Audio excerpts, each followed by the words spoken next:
नमस्कार दोस्तों, मैं विशाखा शर्मा एग्ज़ाम घाट के प्लेटफॉर्म पर एक बार फिर से आप सबका स्वागत करती हूँ। हम अपनी महिला सुपरवाइज़र की सीरीज को कंटिन्यू कर रहे हैं और हम उसमें चाइल्ड डेवलपमेंट सब्जेक्ट पढ़ रहे हैं। क्या पढ़ रहे हैं? Child development. ठीक है, तो चाइल्ड डेवलपमेंट में हम आगे जो भी जितनी क्लास हो चुकी है, हमारी 2 क्लास हो चुकी हैं। इन 2 क्लास में हमने एक बेसिक क्लास की है कि उसमें हमने चाइल्ड डेवलपमेंट जो सब्जेक्ट है, मतलब बाल मनोविज्ञान सब्जेक्ट है, वो कैसे आया है, बाल विकास कैसे बना है, इस पर फोकस किया है। और दूसरी जो क्लास है उसमें हमने देखा है कि बाल विकास को प्रभावित करने वाले ऐसे कौन से सिद्धांत हैं, मतलब बाल विकास की जो प्रिंसिपल्स हैं उस पर डिस्कस किया है। अब हम आज जो डिस्कस करने वाले हैं वो बाल विकास के चरणों पर करेंगे। ठीक है, जो स्टेजेस हैं, मतलब बच्चे का जो डेवलपमेंट है वो कुछ स्टेजेस में होता है, उन स्टेजेस को आज कवर करेंगे। तो आपको सारे जो कंसेप्ट्स हैं वो बिल्कुल क्लियर करवाए जाएंगे। इसके पहले हम प्रीवियस ईयर क्वेश्चन से स्टार्ट करते हैं। आज का प्रीवियस ईयर क्वेश्चन देखते हैं। डेवलपमेंट इज़ अ डैश, मतलब विकास क्या है? विकास एक क्वालिटेटिव चेंज है, गुणात्मक परिवर्तन है। सेकंड पॉइंट है ये कंटिन्यूस प्रोसेस है, मतलब निरंतर चलने वाली प्रक्रिया है। ये बर्थ टिल डेथ, मतलब जन्म से मृत्यु तक चलता है। ऑल ऑफ द अबव, उपरोक्त सभी। तो जैसा मैंने आपको बताया था कि अगर हम डेवलपमेंट की बात करते हैं तो डेवलपमेंट क्वालिटेटिव चेंज है ना, गुणात्मक परिवर्तन है। केवल लंबाई बस में वृद्धि नहीं होगी बच्चे की, उसका मानसिक भी चेंज होगा, उसका सामाजिक भी चेंज होगा, तो ये उसके गुणात्मक परिवर्तन को दर्शाता है। उसके बाद है कंटिन्यूस चेंज है, एकदम एक दिनों दिन, मतलब कि अगर बच्चा रात को सोया उसकी लंबाई एकदम से बढ़ गई या उसका मानसिक विकास हो गया, तो ऐसा नहीं है। निरंतर चलने वाली प्रक्रिया, मतलब कंटिन्यूस प्रोसेस है। नेक्स्ट क्या है?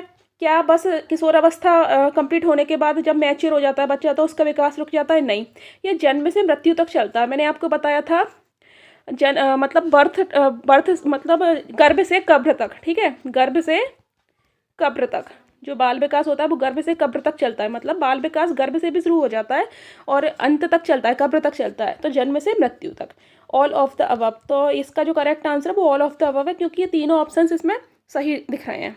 इसके बाद हम आज की जो बेसिक क्लास है उस पर आते हैं। ठीक है, तो आज की जो क्लास है उसमें हमको क्या स्टडी करना है? आज हमें देखना है बाल विकास की विभिन्न अवस्थाएं। ठीक है, स्टेजेस ऑफ डेवलपमेंट। अब इन स्टेजेस ऑफ डेवलपमेंट को हम कैटेगराइज करते हैं। इनको हम जनरली 5 प्रकार से देख लेते हैं। सबसे पहले आती है प्रीनेटल स्टेज। प्रीनेटल स्टेज को हम गर्भावस्था भी कहते हैं। देन आती है इन्फेंसी स्टेज, जिसे हम शैशवावस्था कहते हैं। देन चाइल्डहुड स्टेज, फिर एडोलेसेंट और एडल्टहुड। अब इनका टाइम पीरियड देखते हैं। जो गर्भावस्था है वो सिंपल सी बात है, गर्भधारण से जन्म तक, जब तक बच्चा माँ के गर्भ के भीतर है उसे बोलते हैं गर्भावस्था या प्रीनेटल स्टेज। ठीक है, इसके बाद आता है हमारा इन्फेंसी या शैशवावस्था। शैशवावस्था मतलब 0 से 5 वर्ष। अब आपको कहीं कहीं 0 से 2 वर्ष भी मिलेगा। अगर 0 से 2 वर्ष है तो उसमें जो 2 से 5 वर्ष है उसे फिर हम अर्ली चाइल्डहुड स्टेज बोलेंगे। Early childhood stage. Early childhood stage मतलब क्या है? पूर्व बाल्यावस्था। ठीक है, तो हम इस तरह से भी कैटेगराइज कर सकते हैं, लेकिन जनरल कैटेगराइज ये ज़्यादा बेहतर है।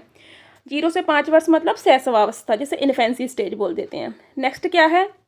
चाइल्डहुड स्टेज, मतलब बाल्यावस्था। 6 वर्ष से लेकर के 12 वर्ष तक का जब बच्चा होता है तो वो बाल्यावस्था में है। उसके बाद किशोरावस्था 13 से 18 वर्ष। फिर प्रौढ़ावस्था। प्रौढ़ावस्था जो है वो 19 वर्ष के बाद आती है। तो ये हमने अवस्थाएं कब से कब तक है उनका टाइम पीरियड के हिसाब से देख लिया है। अब हम एक एक अवस्था को डिटेल में पढ़ते हैं। सबसे पहली जो स्टेज होती है वो है गर्भावस्था, मतलब प्रीनेटल स्टेज, जब बच्चा गर्भ के भीतर है। अब इस गर्भावस्था के भी 3 चरण होते हैं। एक है जर्मिनल स्टेज या ओवम स्टेज जिसे बोलते हैं। हिंदी में बोलूँ बीजावस्था या डिम्बावस्था या रोपणावस्था। जब बच्चा गर्भ के भीतर एक तरह से प्रारंभ हो रहा है तो उसे बोलेंगे जर्मिनल स्टेज या ओवम स्टेज। नेक्स्ट है एम्ब्रियोनिक स्टेज, मतलब भ्रूणावस्था या पिंडावस्था। पहले बच्चा भ्रूण होता है, फिर वो शिशु बनेगा, मतलब गर्भस्थ शिशु बनेगा। तो उसके बाद तीसरी आती है गर्भस्थ शिशु की अवस्था, फेटल स्टेज। ठीक है, ओवम स्टेज, एम्ब्रायोनिक स्टेज और फेटल स्टेज। अब एक एक इन स्टेजेस को डिटेल में देखते हैं। जो सबसे पहली स्टेज होती है, पहली स्टेज कौन सी है? Ovum stage. ठीक है, तो ये जो ओवम स्टेज है उसकी अवस्था का समय है 0 से लेकर के 2 सप्ताह, मतलब 2 सप्ताह तक बच्चा होता है वो ओवम के फॉर्म में होता है, अंडे के फॉर्म में होता है। इस समय बालक बीज के समान, बीज नहीं है, बीज के समान और अंडानुमा आकृति का होता है, जिसे हम जायगोट कहते हैं। क्या कहते हैं इसको? जायगोट। ठीक है, अब बालक योक नामक पदार्थ को आहार के रूप में ग्रहण करता है। यहाँ पे जो जायगोट है उसका डेवलपमेंट भी होना जरूरी है। तो जायगोट का जो डेवलपमेंट होता है तो उसको कुछ मतलब कुछ चीज़ें तो चाहिए होंगी ना एनर्जी के लिए या फिर डेवलप होने के लिए। तो जो डेवलप होने के लिए चीज़ें चाहिए, जो उसका फूड है उसे हम वो क्या बोलते हैं, योक। ठीक है। अब जब 2 सप्ताह हो जाते हैं, मीन्स 15 डेज कंप्लीट हो जाते हैं, तो जो योक है और जायगोट है दोनों खत्म हो जाते हैं और ये जो गर्भाशय होता है, यूट्रस होता है, उसकी दीवार से जाके चिपक जाते हैं। ठीक है। और फिर माँ के शरीर से आहार ग्रहण करते हैं और उसके बाद इस तरह से डेवलपमेंट होता है। तो सबसे पहले क्या हुआ, जायगोट आया, फिर जायगोट क्या हुआ, यूट्रस की दीवार से जाकर के चिपक गया। ठीक है। अब 15 दिन कंप्लीट हो गए, देन क्या बनेगा, एम्ब्रियो बनेगा, मतलब भ्रूण बनेगा। ठीक है। जायगोट 15 दिन तक रहता है, उसके बाद एम्ब्रियो बनता है। तो एम्ब्रियोनिक स्टेज आ जाती है। एम्ब्रियोनिक स्टेज क्या है, भ्रूणावस्था या भ्रूणीय या पिंडावस्था भी जैसे बोलते हैं। अब इस अवस्था के बारे में देखते हैं। इस अवस्था में भी क्या होता है कि इस अवस्था में ही ज़्यादातर जो भी चीज़ें होती हैं, बच्चे का पूरा डेवलपमेंट इसी अवस्था में हो जाता है, एम्ब्रियोनिक जो स्टेज है उसमें। ठीक है। यहाँ पर मैं आपको लिख देती हूँ कि अधिकतर अंगों का निर्माण हो जाता है। ठीक है।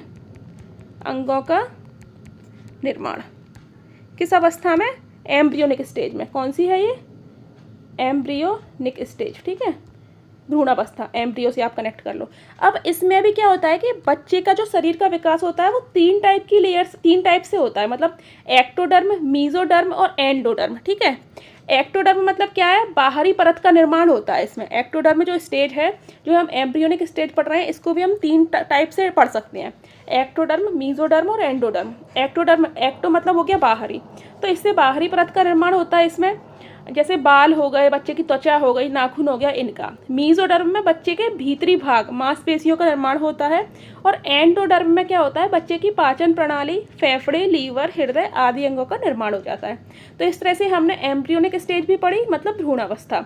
अब हम बच्चे की पढ़ रहे हैं फेटल स्टेज। फेटल स्टेज मतलब गर्भस्थ शिशु की अवस्था। अब बच्चा गर्भस्थ शिशु बना है, अब उसका डेवलपमेंट हुआ है, कब से लेकर के 2 माह से लेकर के 9 माह तक का ये टाइम रहता है। ठीक है। इसका टाइम याद रखना है, 2 माह से 9 माह तक।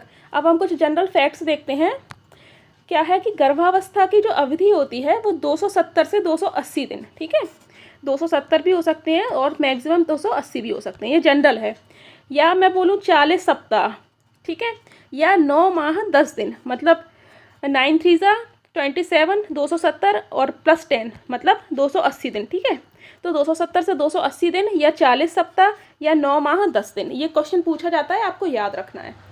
अब एक और इम्पॉर्टेंट बात है कि गर्भावस्था का समय मिनिमम कितना होता है, 180 दिन। मतलब कि लगभग 6 महीने का भी अगर कभी बच्चा हो जाता है तो उसको भी कुछ विशेष परिस्थितियों में बचाया जा सकता है। तो मिनिमम कितना होता है, ये रेयर कंडीशन में मिनिमम 180 दिन। आप जनरली क्या लगाएंगे, 7 महीने के समथिंग लगाएंगे, लेकिन याद रखना है 6 मंथ है ना, 6 3 180, मतलब 6 30 180। तो यहाँ पे 180 डेज है और मैक्सिमम 330 दिन। ठीक है। मतलब मैक्सिमम 11 महीने तक हो सकता है। तो गर्भावस्था का समय आपको याद रखना है, मिनिमम होता है 180 दिन और मैक्स टू मैक्स हो सकता है 330 दिन। उसके बाद गर्भावस्था में शिशु की जो क्रियाएं होती हैं, जो बच्चा एक्टिविटीज़ करता है, उसे बोलते हैं फेटल एक्टिविटीज़। ठीक है। क्योंकि ये फेटल स्टेज है और यहाँ पे बच्चा माँ के पेट के अंदर जो भी एक्टिविटीज़ करता है उन्हें फेटल एक्टिविटीज़ बोलते हैं। गर्भावस्था में तीसरे माह में शिशु में स्वाद इंद्रियों का विकास हो जाता है। ठीक है। मतलब उसको टेस्ट समझ में आता है कि क्या सही है क्या गलत है, कौन सा अच्छा है कौन सा बुरा है। मतलब स्वाद इंद्रियों का विकास कब होता है, तीसरे माह में। गर्भावस्था में शिशु को पीड़ा मतलब दर्द नहीं होता है और गंध का अनुभव नहीं होता है, मतलब स्मेल नहीं आती है। ठीक है। तो इस तरह से हमने कुछ बेसिक गर्भावस्था की जो अवस्था है उसके फैक्ट्स क्लियर करिए। अब हम आगे बढ़ते हैं। नेक्स्ट क्या है, गर्भावस्था को प्रभावित करने वाले कारक। माँ का स्वास्थ्य, अगर माँ स्वस्थ होगी तो शिशु भी स्वस्थ होगा। अगर माँ किसी रोग से जनित है तो बच्चे में वो रोग देखा जाएगा। जनरली एनीमिया की समस्या माताओं में रहती है तो बच्चे को भी उसका प्रभाव रहता है। अब उसके बाद क्या है, माता का आहार, माँ को प्रॉपर न्यूट्रिएंट्स मिलने चाहिए। माता पिता की आयु, इसका मतलब है कि माता और पिता की एक करेक्ट एज होनी चाहिए जिस टाइम पर बच्चा हो रहा है। स्त्री का शराब या तंबाकू का सेवन करना, मतलब स्त्री को शराब या तंबाकू का सेवन नहीं करना चाहिए, अदरवाइज क्या होगा, बच्चे के हेल्थ पर नेगेटिव इफेक्ट पड़ेगा। इसके ये हमने देखा क्या, कौन सी स्टेज देखी, हमने देखा ये गर्भावस्था, प्रीनेटल स्टेज। इसके बाद हम अब हम चलते हैं अपनी अगली स्टेज पर, उसे कहते हैं शैशव अवस्था या इन्फेंसी स्टेज। इसका टाइम पीरियड क्या है, 0 से 5 वर्ष तक। ठीक है, ये फर्स्ट फैक्ट बहुत इंपॉर्टेंट है, भावी जीवन की आधारशिला का काल। ठीक है, जो आने वाला जीवन होता है उसका जो बेस है वो इसी अवस्था से स्टार्ट हो जाता है, इसको हम बोलते हैं भावी जीवन की आधारशिला का काल। नेक्स्ट है स्वार्थी और आत्म केंद्रित अवस्था। बच्चा आपने देखा है, छोटा बच्चा है, अगर उसकी माँ ने किसी दूसरे बच्चे को ले लिया है गोद में तो वो रोता है, क्या चाहता है वो, कि मैं रहूँ। इसका मतलब है वो स्वार्थी होता है, आत्म केंद्रित होता है। ठीक है, खिलौने की अवस्था, याद रखना है ये स्टेज होती है खिलौने की अवस्था, मतलब टॉय एज। और इसके बाद जब हम बाल्यावस्था पढ़ेंगे उसे मैं बोलूँगी गेम एज। बाल्यावस्था में क्या है, वो हो जाएगी गेम एज। तो टॉय एज की जब बात करूँ तो होगी वो शैशवावस्था। ठीक है, टॉय एज मतलब शैशवावस्था। तो खिलौने की अवस्था है। खतरनाक काल या अपीली काल, इसका मतलब क्या होता है कि ज़्यादातर बच्चे जो मतलब कि जो है ना वातावरण के प्रति अनुकूल नहीं रह पा रहे हैं, तो वो इस अवस्था में ख़त्म हो जाते हैं, है ना। तो यहाँ पे सर्वाइवल स्टेज भी बोल सकते हैं इसको, सर्वाइव करना सीखता है बच्चा। अगर बच्चे के अंदर कैपेसिटी नहीं है तो उसकी डेथ इसी टाइम पीरियड में हो जाती है, इसलिए हम बोलते हैं इसे खतरनाक अवस्था या अपीली काल। इसके बाद क्या, अजीबोगरीब अवस्था, वियर्ड स्टेज बोलते हैं इसे हम। बक्की अवस्था भी बोलते हैं, मतलब चैटर बॉक्स। यहाँ पर बच्चे बहुत बातें करते हैं, आपने देखा होगा 5 वर्ष तक के बच्चे होंगे, यहाँ की बात वहाँ की बात, बेहद बातें करते हैं, तो चैटर बॉक्स। जीवन का सबसे महत्वपूर्ण काल इम्पॉर्टेंट है, क्योंकि ऐसे टर्म्स बहुत मिलेंगे अलग अलग, जो भी अपन देखेंगे ना आगे। जीवन का अनोखा काल मिलेगा आपको एक जीवन का गोल्डन एज मिलेगा, मतलब स्वर्ण काल।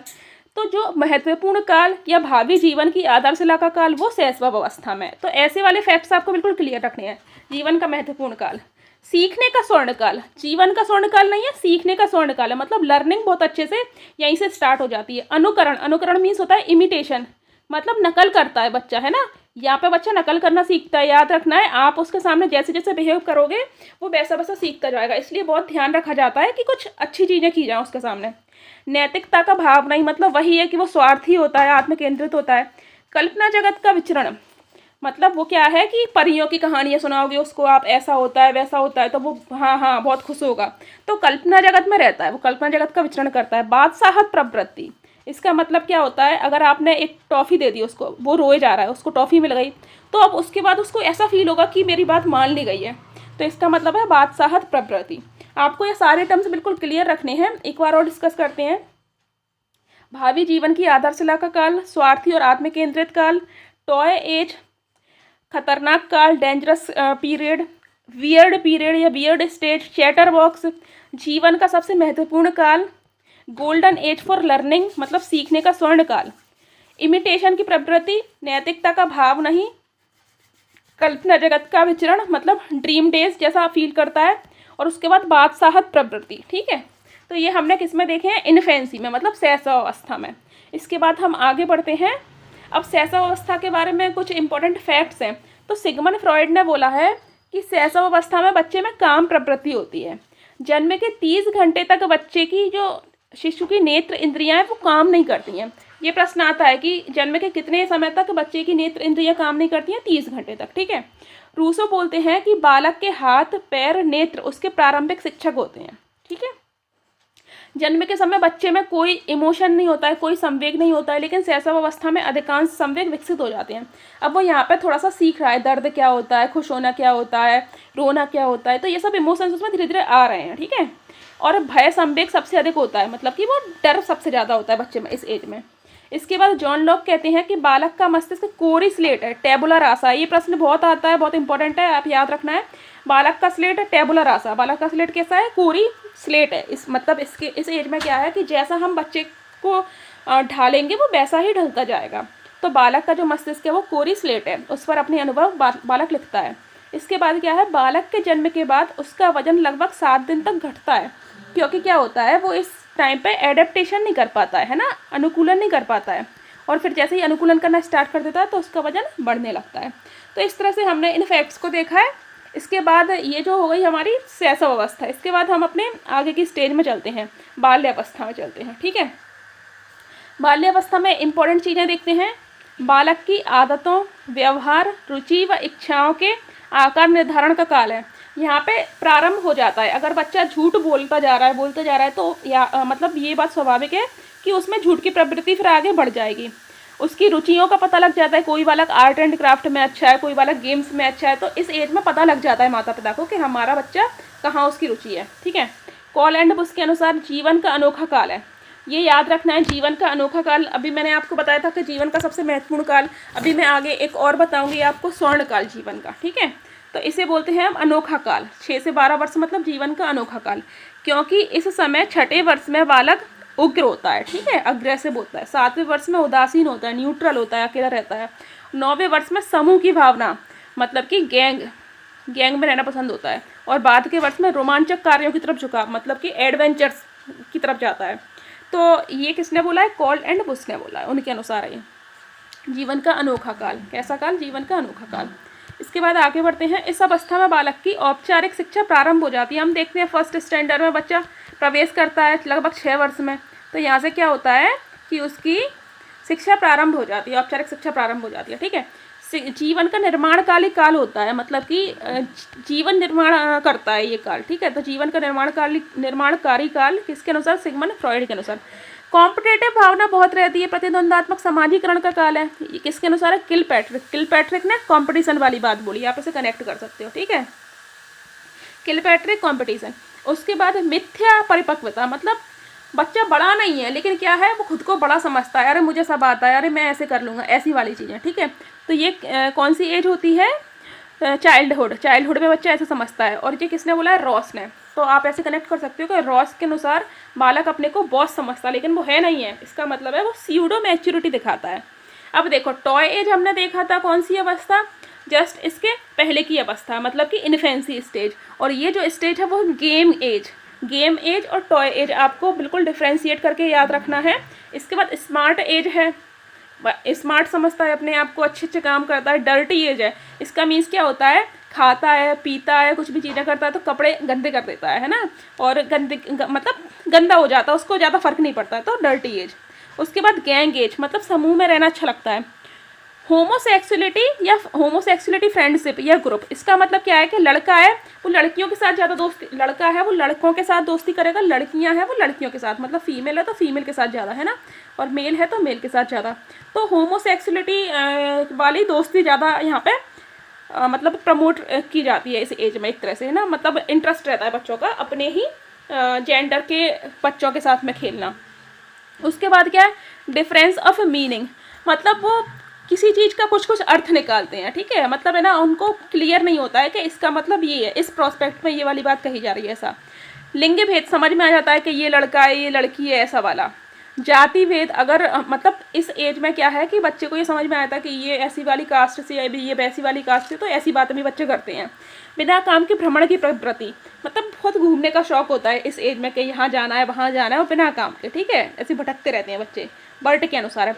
संग्रह करने की प्रवृत्ति, आपने देखा होगा कि बच्चे बहुत सारी चीज़ें कलेक्ट करके रखते हैं, कोई कॉइन्स कलेक्ट करके रखता है इस एज में, है ना, कोई कुछ और भी, जैसे कि ट्रम्प कार्ड्स होते हैं उनको कलेक्ट करके रखता है कोई बच्चा, और डिफरेंट टाइप के, है ना, टॉयज़ कलेक्ट करके रखते हैं, तो ऐसा वाला संग्रह करने की प्रवृत्ति होती है। सृजनशीलता के गुण, इस टाइम में ही हम देखते हैं कि सपोज करो कि बच्चे की आर्ट एंड क्राफ्ट में रुचि है या ड्राइंग में रुचि है, तो इस टाइम पर वो उभर कर आती है, सृजनशीलता है। कंक्रीट थिंकिंग, मतलब कि अब वो थिंकिंग करना प्रॉपर स्टार्ट कर देता है। चेंजेस ऑफ इंटरेस्ट चेंज होते रहते हैं, कॉल एंड बुश के अनुसार है ये। आश्चर्यजनक व्यवहार की अवस्था ब्रैडल के अनुसार, ठीक है। और सबसे कम कामुकता और भयमुक्त अवस्था, यहाँ पे बच्चा मतलब अपोजिट सेक्स के प्रति अट्रैक्ट नहीं होता है, ठीक है, ये भयमुक्त अवस्था में वो आराम से घूमता फिरता रहता है, कोई टेंशन नहीं है, ऐसा। तो ये हमने देखा बाल्यावस्था। इसके बाद हम आगे देखते हैं किशोर अवस्था। किशोर अवस्था को हम बोलते हैं एडोलेसेंस। एडोलेसेंस में जो इंपॉर्टेंट बातें हैं उन पर हम चर्चा करते हैं। इसकी एज 12 से 18 वर्ष।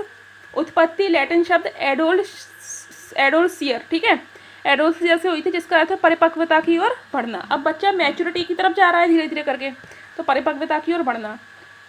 स्टैनले हॉल के अनुसार, स्टैनले हॉल ने एक किताब लिखी एडोलसेंस, और इस किताब में उन्होंने क्या बताया है कि किशोर में जो परिवर्तन दिखाई देते हैं वो अचानक होते हैं, पूर्व अवस्थाओं से संबंधित नहीं होते हैं। तो इस अवस्था के जो परिवर्तन है वो अचानक होते हैं, ये स्टैनले हॉल के अनुसार है। स्टैनले हॉल को किशोरावस्था का जनक कहते हैं, इनकी किताब है, और इन्होंने ऐसी ऐसी बातें बोला, इसलिए किशोरावस्था का जनक जब भी आपसे पूछें तो स्टैनले हॉल। युवावस्था और बाल्यावस्था के मध्य का काल है। हमने देखा था युवावस्था कब आएगी, 19 के बाद आएगी।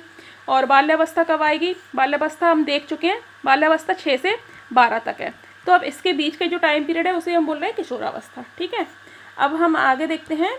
टीन एज मतलब इस अवस्था में, एडोलेसेंस में ही एक एज होती है 11 to 14, जिसे हम बोलते हैं टीन एज। बच्चा कौन सी एज में, टीन एज में। ना तो अब वो बच्चा है और ना वो अभी बड़ा हो पाया, वो बीच में है, उसे हम बोलते हैं टीन एज या एज ऑफ ब्यूटी।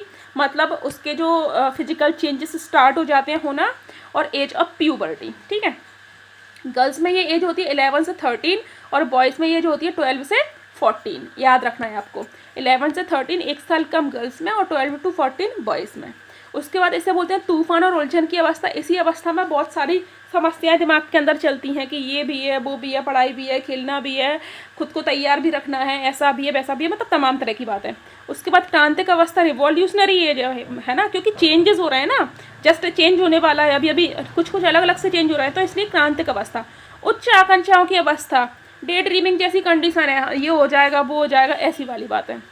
इसके बाद अब जो किशोर अवस्था है उसके बारे में इंपॉर्टेंट बात है। किशोर अवस्था को दबाव, संघर्ष, तूफान और तनाव का काल, बहुत इंपॉर्टेंट फैक्ट है। तनाव और तूफान का काल कौन सा होता है, तनाव और तूफान का काल किशोर अवस्था, किसके अनुसार, स्टैनले हॉल के अनुसार। उच्च आकांक्षाओं की अवस्था हम देख चुके हैं, विकास की क्रांतिक अवस्था देखा है हमने। उसके बाद पीरियड ऑफ चेंज, चेंजेस होते हैं सारे, जो फिजिकल चेंजेस हैं, सोशली चेंजेस हैं, सारी चीज़ें चेंजेस इसी स्टेज में ज़्यादा होते हैं। जीवन की सबसे कठिन अवस्था, कठिन किलपैट्रिक, वहाँ पे किलपैट्रिक ने क्या बोला था, कॉम्पिटेटिव वाला। ठीक है, गोल्डन एज मैंने आपको बताया था, वहाँ पे अनोखा काल अलग है, जीवन की आधारशिला वाला काल अलग है, और ये काल कौन सा है, अनोखा काल, सॉरी ये काल है गोल्डन एज, स्वर्ण काल, spring season. Absence of adjustment, बच्चा एडजस्ट करने की कंडीशन में नहीं होता, वो एडजस्ट नहीं करेगा, मतलब ऐसा ही है। इमोशंस अनस्टेबल, यहाँ पर बच्चे के जो भाव, संवेदनाएं रहती हैं, संवेग रहती हैं, उसके भाव रहते हैं, वो अनस्टेबल हैं। टेंडेंसी ऑफ हीरोइक वर्शिप, इसका मतलब क्या है कि अगर कोई बच्चा सपोज करो कि मतलब किसी अलग अलग कैरेक्टर से अगर वो इंस्पायर्ड है, सपोज करो कोई विराट कोहली को बहुत मान रहा है, ठीक है, तो वो उसके जैसा रहना सीखेगा, उसके जैसे कपड़े पहनना अच्छा लगेगा उसे, और उसकी बातें करता रहेगा, तो ऐसा है यहाँ पे tendency of heroic worship. Tendency of day dreaming, बहुत ज़्यादा ऐसे दिवा स्वप्न, मतलब बड़ी बड़ी बातें। चौमुखी विकास, इस स्थिति में बच्चे का शारीरिक, मानसिक, सामाजिक सब तरह से डेवलपमेंट होता है। हेट्रोसेक्सुअल अट्रैक्शन, मतलब मेल है वो फीमेल से ज़्यादा दोस्ती रखेगा, फीमेल है वो मेल से ज़्यादा दोस्ती रखेगी। ठीक है, तो हेट्रोसेक्स जो अट्रैक्शन है वो यहाँ पर सबसे ज़्यादा होता है। अमूर्त चिंतन, स्टेज ऑफ एब्स्ट्रैक्ट थिंकिंग, अब जैसे क्या है कि अभी छोटा बच्चा होता है तो आप उसको सामने दिखाना पड़ेगा कि आप बॉल की बात करोगे तो उसको एक गोल चीज़ दिखानी पड़ेगी कि ये देखो बेटा बॉल है ना। लेकिन इस एज में क्या है कि आप उसके सामने कुछ भी बात करोगे, सपोज करोगे कि आप कि ये कि 5 किलोमीटर लंबा रास्ता है, तो वो एक इमेज बना लेगा अपने दिमाग में कि ऐसा हो सकता है, 5 किलोमीटर लंबा रास्ता है, कुछ इस तरह से। ठीक है, तो ये एब्स्ट्रैक्ट थिंकिंग है। नेक्स्ट इतना ही है। तो इस तरह से हमने जो अपनी पूरी स्टेजेस हैं उनको बहुत अच्छी तरीके से कवर किया है। अब हम कुछ प्रश्नों की तरफ चलते हैं। ठीक है, तो सबसे पहले तो मैंने कल जो प्रश्न दिए थे उन प्रश्नों की आपने एक ने भी आंसर नहीं दिए, उनके आंसर्स देख लेते हैं। According to which law developmental direction development spreads from head to toe, मतलब कि सिर से पाँव तक जो विकास के किस नियम के अनुसार सिर से पाँव तक विकास होता है। ठीक है, विकासात्मक दिशा के किस नियम के अनुसार सिर से पाँव तक विकास होता है। सेफेलोक्यूडल मॉडल, प्रॉक्सिमोडिस्टल मॉडल, पैटर्न्स लॉ या हेड टू टो लॉ।